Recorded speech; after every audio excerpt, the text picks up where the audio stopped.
Poetas do Mundo. A grande poesia na Rádio Transforma.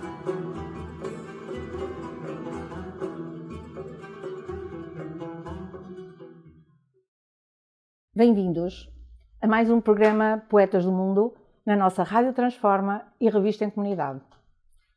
O nosso convidado é Henrique Dória, poeta e arqueólogo da poesia, que nos traz sempre para desvendar novos poetas, novas pessoas, novos caminhos. Hoje vamos falar de Cristina Campo. Cristina Campo é o pseudónimo de Vittoria Guerrini. Nasceu em Bolonha em abril de 1923 e foi uma escritora, poetisa e tradutora italiana. Do seu heterónimo, Cristina Campo, pretendeu que o primeiro nome homenagear Cristo, Cristina, e com o segundo, as vítimas do campo de concentração. Cristina Campo não foi só Vittoria Guerrini, por isso ela foi também outros poetas que se ainda se desconhecem, usou um pseudónimo, mas também muitos outros nomes. No entanto, o que nós gostaríamos de falar é que a sua poesia é bela e dura e foi uma fantástica descoberta nas estantes desta livraria da In Libris, que nós podemos ter este contacto, esta viagem e estarmos com a presença desta fabulosa poetisa, devota como um ramo curvado, pelos nevões alegre, como fogueira nas colinas esquecidas. Henrique, vou-lhe passar a voz e vamos começar. Vamos falar de Cristina Campo, que teve uma vida muito reclusa. Eu comparo Cristina Campo à Emily Dickinson. Viveram grande parte da vida delas reclusas. Escreveram muito pouco, também morreram ambas relativamente jovens, mais ainda a Cristina Campo. A Cristina Campo tinha um problema de saúde muito grave, de que ela veio a morrer, um problema de coração. Sofria do coração precisamente por isso não teve uma infância normal. Teve uma infância praticamente metida em casa, muito protegida, sem poder brincar com as crianças, no meio onde ela vivia. E isso refletiu-se num pessimismo que, no fundo, está subjacente à sua obra. Mas ela era, essencialmente, uma esteta. E fala-se muito no cristianismo, e até num cristianismo reacionário dela. Dizem que é um cristianismo reacionário, mas o seu cristianismo era essencialmente uma atitude estética. Ela, como Emily Dickinson, era uma espécie de... fazia do verso uma espécie de filigrana. Era algo de extremamente rigoroso. Tudo aquilo que ela escrevia era rigoroso. Escreveu pouca poesia. Em Portugal nós temos traduzido esta obra, Passo do Adeus, o Passo do Adeus. Ela escreveu muito pouco. Este livro foi publicado no final dos anos 50 do século passado. Ela escreveu muito pouco, mas chegou a dizer que devia escrever ainda menos, porque a escrita era um trabalho de reflexão extremamente profundo. Não era apenas imaginação, era um trabalho de reflexão muito profundo. E é isso que, efetivamente, é a sua escrita. Um trabalho de profunda reflexão, um trabalho de um rigor único. O Henrique acha que o motivo dela ser tradutora, de falar várias línguas, alemão, italiano, francês, que também levaria a que ela tenha esse rigor na sua literatura, na sua mensagem escrita? Sim, sem dúvida nenhuma, sem dúvida nenhuma. E o contacto com os livros ajudou muito esse rigor, o alcançar desse rigor. Ela vivia praticamente em casa. Ela nasceu em Bolonha, depois veio para Florença, que é a cidade amada dela. Depois acabou por ir para Roma, quando os pais se mudaram para Roma. E em Roma ela nunca sentiu uma grande paixão por Roma. A cidade dela era Florença.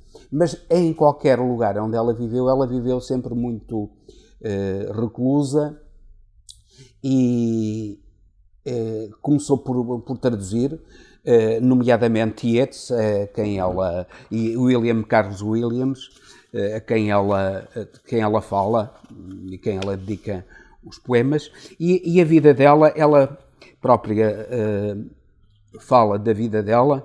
Eu tenho aqui esta obra excelente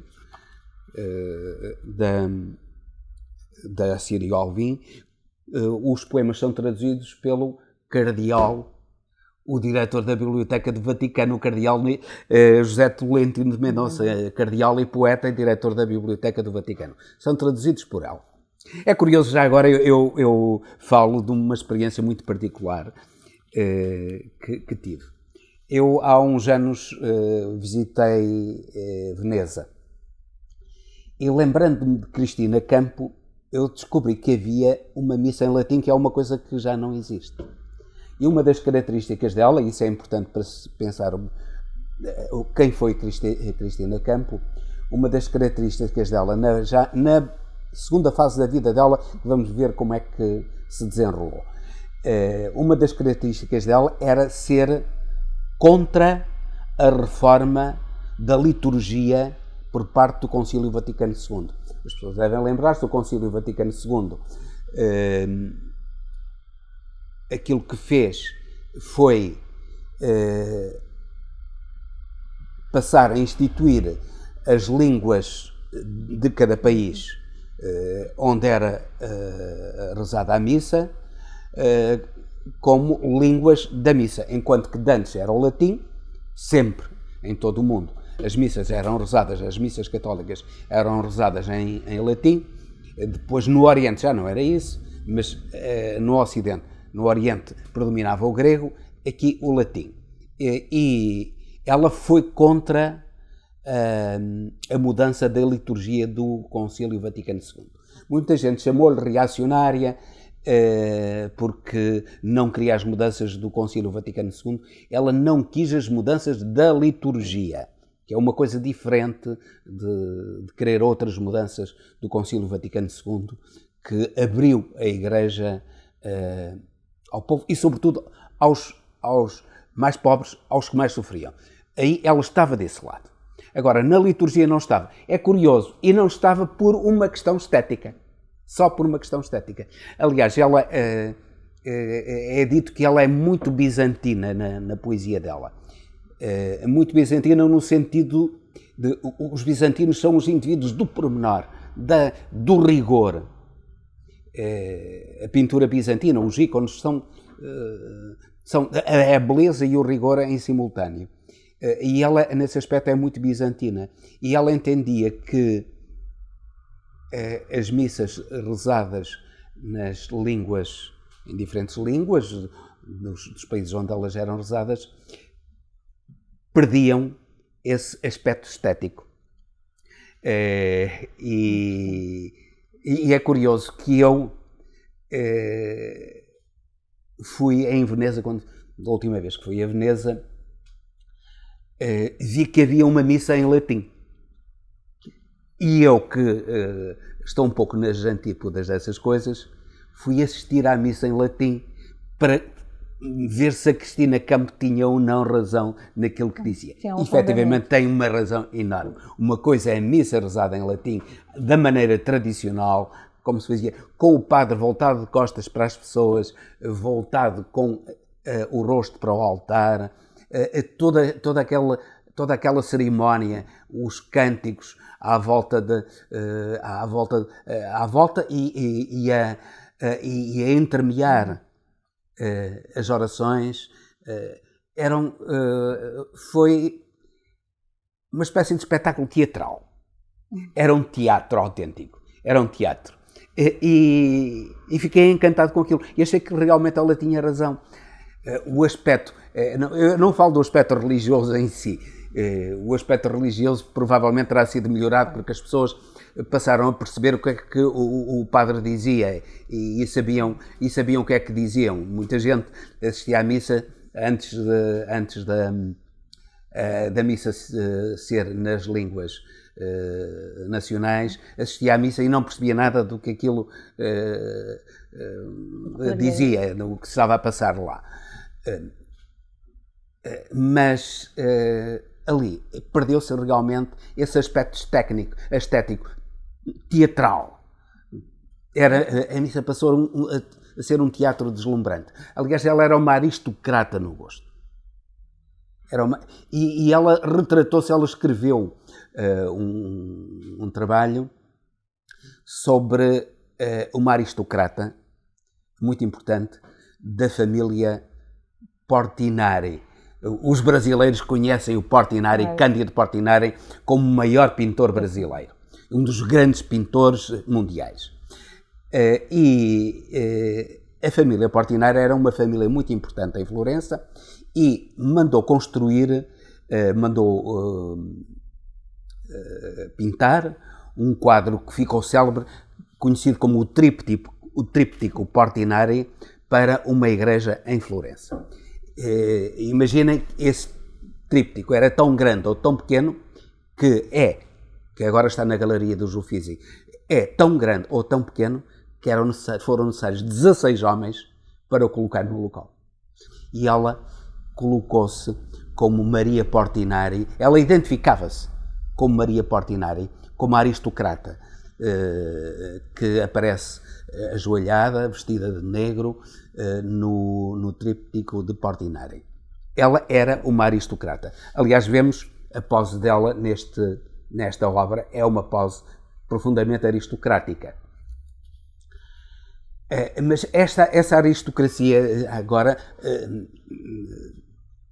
estava em contraste, de certo modo, com a vida de reclusa dela. Ela não era propriamente uma pessoa do mundanismo, da ligação, até como já disse, em parte pela saúde dela. E a vida dela, ela retrata aqui, é retratada aqui no prefácio do cardeal Tolentino de Mendonça, é retratada aqui o dia-a-dia dela. É retratada aqui, ela diz de si própria, sobre o dia-a-dia.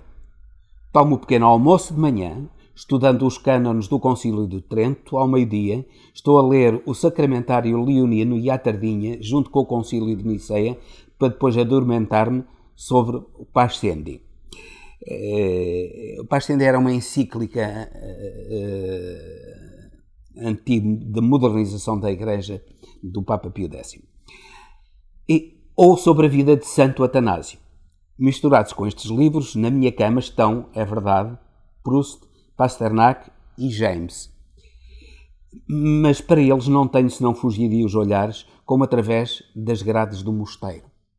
Era a vida dela. É curioso que ela não refere aqui a Rilke. Não sei porquê. Porque a poesia dela tem raízes muito profundas na poesia do Rilke. É muito mais do que, por exemplo, no Pasternak. Mas ela não refere. Mas essa reclusão, ou essa identidade também dessa vida muito eu não vou dizer peregrina, mas quase de confessora, de pessoa que vive a igreja de um lado muito oculto para o mundano, faz dela uma mística. Mais de que se confessa, alguém que se confessa. De alguma forma, alguém, sim, que está em constante confissão. Acha que ela é uma mística? Ora bem, a história dela é muito interessante, porque antes de 1960 ela não era assim mística. Estava um pouco arredada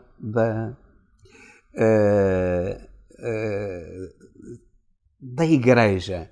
Era católica, mas não muito ligada à Igreja. Mas em 1960 ela conheceu um homem que veio a ser o homem da vida dela, o Elmir Zola, que era poeta e que era um indivíduo fascinado pela liturgia, pelo aspecto estético e dramático da liturgia.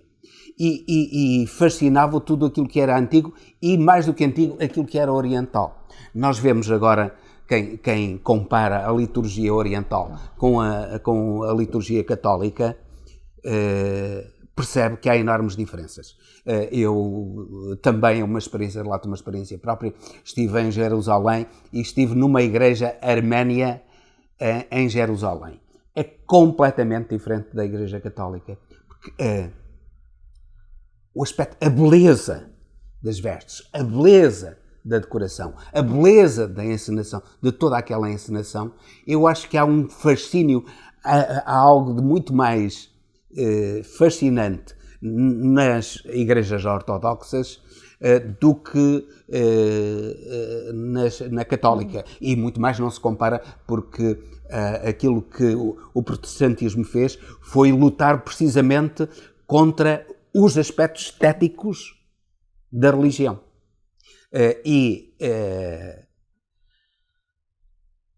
Os aspectos estéticos da religião estão levados ao máximo precisamente nas igrejas orientais, nas ortodoxas, grega, bizantina e russa.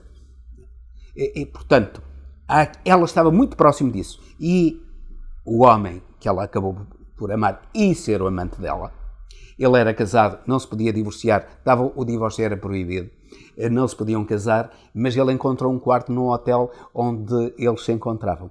E foi a partir daí, é curioso, numa relação em que ele tinha, digamos assim, aquela infidelidade conjugal que era condenada pela Igreja Católica e teoricamente seria condenada pelos dois, mas era uma relação amorosa que eles viveram intensamente. E ele influenciou, o Émile Zola influenciou profundamente nisso. E daí essa aproximação, quase encerramento, como este texto mostra, quase encerramento na liturgia, naquilo que são os aspectos dramáticos, teatrais, de certo modo, da Igreja Católica. Então, desse encerramento, então, nasce o Passo do Adeus, que é o livro, não é? Ícone, e é um livro que lhe faz jus, é uma Bíblia, para que ele saiba, para o Henrique Dório. Sim, é uma Bíblia. Eu vou fazer também, já agora que estou em maré de confissões, vou fazer uma confissão. Claro. É que eu tenho um blog na internet que se chama, intitulado Passo do Adeus, porque me fascina esta beleza e este rigor da Cristina Campo. O título do meu blog é uma homenagem à Cristina Campo e a este rigor. Estou, em termos religiosos, estou completamente nos antípodas dela, mas em termos estéticos, sinto-me muito próximo dela. Interessante porque ela foge à ordem, não é, da poesia, não tem regras, e como é que ela, sendo tão ligada com esta parte do ritual da igreja, desta religiosidade, e toda a poesia dela é dispersa. Ela é profundamente revolucionária na poesia. É curioso que ela parece muito conservadora, repare-se que ela escolheu o nome sobretudo por influência da Simone Weil, com quem ela contactou. A Simone Weil foi uma sobrevivente dos campos de concentração nazis e ela escolheu o nome Cristina porque era cristã. Ela admirava aquela simplicidade e a beleza da mensagem cristã e o amor da mensagem cristã, e Campo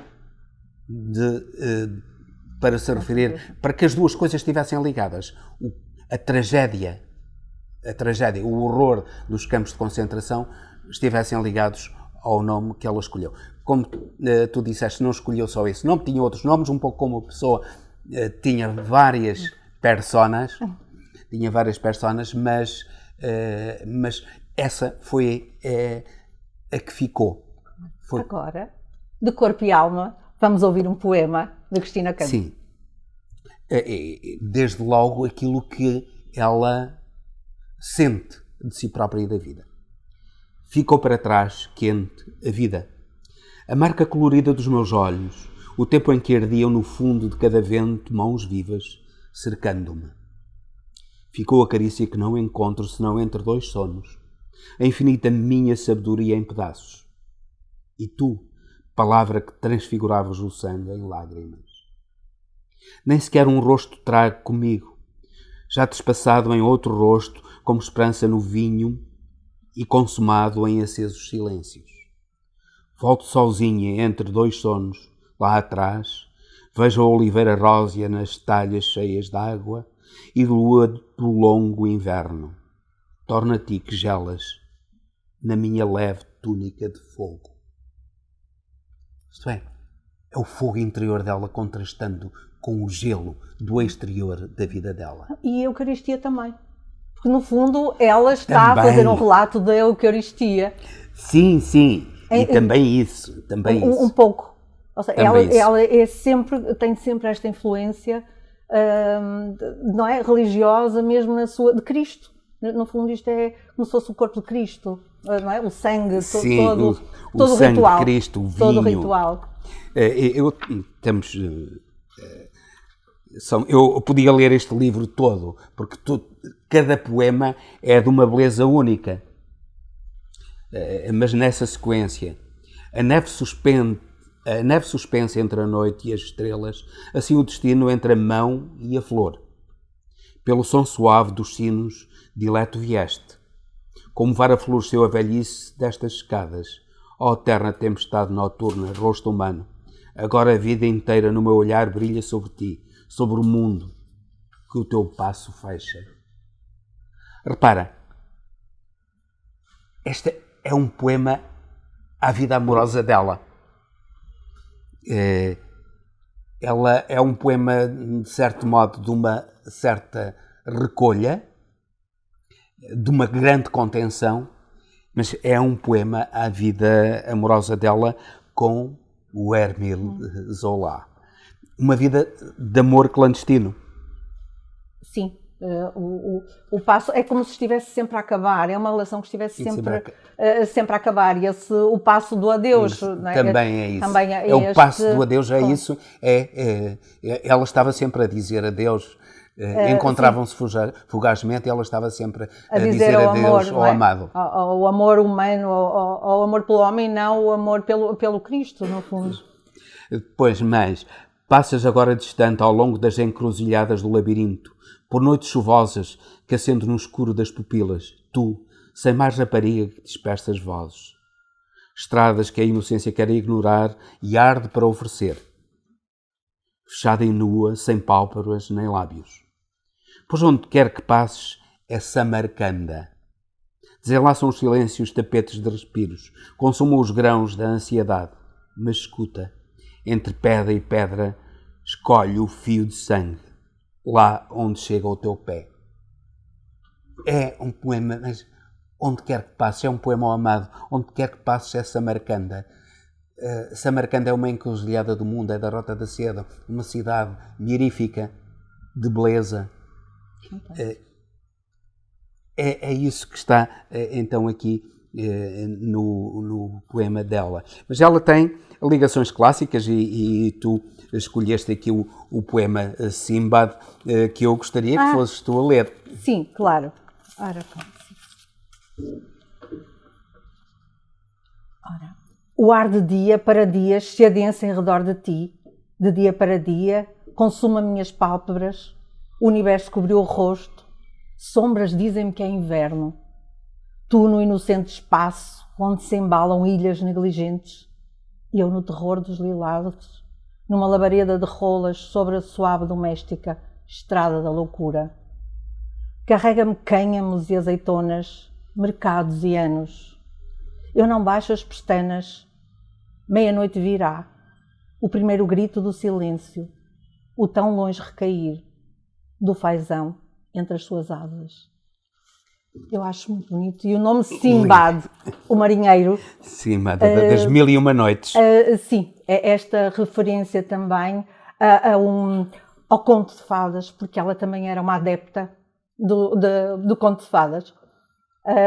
pelo menos... Sim. Ela escreveu sobre os contos de fadas. Ela escreveu sobre os contos de fadas e é como qualquer menina que se preze, não é? O príncipe neste caso, encantado. O príncipe encantado. Por isso, ela também, nessa descrição, nessa sua vida frágil e débil de saúde, também encontrou essa esperança na escrita e na vida através do conto de fadas. Isto é interessante e também aconselhava a reverem este espaço, este outro mundo da Cristina Campo, e não tão literário, mas também o de um imaginário poético, e que lhe deu esta notabilidade para que ela seja reescrita, que seja reeditada. Porque é uma pena perder-se toda essa poesia. Merecia ser mais divulgada, mais estudada. Aqui em Portugal, para além do cardeal Nicolau Tolentino de Mendonça, uma professora da Faculdade de Letras já escreveu sobre a Cristina Campo. A Maria João Reynolds escreveu um texto muito interessante sobre a Cristina Campo. Eu, para terminar, porque estamos a chegar ao fim deste programa, eu não quero deixar de ler um poema da última fase da poesia dela, já não do Passo do Adeus, mas de poemas esparsos, aquela intitulada Nobilíssimos, o poema intitula-se Nobilíssimos Sacerdotes. Nobilíssimos Sacerdotes, dou graças pelo silêncio, a abstenção, a santa gnose da distância, os juntos olhos, o veto dos véus, o negro cordão que liga aos céus com 150 vezes 7 nós de seda, cada tremor do pulso. O augusto cânon do amor imperturbável, a dança divina do escondimento. O incêndio imperial que acende como em Teófano grego e André diácono de 1000 tabores o ouro das vossas cúpulas. Abrolhos do coração nos tão azuis espaldares. Reveste os torreões de sangue. A proximidade extingue como chuva de cinzas. É realmente esta dedicação, esta entrega ao divino que este poema nos mostra, falando de Teófano grego, André diácono, o Monte Tabor, onde se deu a transformação, a transfiguração de Cristo. Que Cristo apareceu aos apóstolos, em Pedro e em André, salvo erro, como luz apenas. E é este mistério da transfiguração que ela pretende traduzir através da palavra. Então vamos ter que terminar este nosso programa com uma Cristina Campo evangelista, porque isso é um evangelho, e agradecemos terem estado a escutar-nos. Aconselhamos também a procurar e a ler a poeta. De mim, um abraço poema. Henrique Dória, muito obrigada pela sua presença e pela sua arqueologia poética. Não sei se quer alguma palavra. Dar-te um abraço e agradecer este espaço único que é em Libris, uma livraria alfarrabista e muito mais, um lugar de beleza para desfrutarmos. Obrigado à In Libris por nos ter permitido filmar aqui este programa sobre Cristina Campo. Encerramos o nosso programa da Rádio Transforma e Revista em Comunidade. Até uma próxima. Poetas do Mundo. A grande poesia na Rádio Transforma.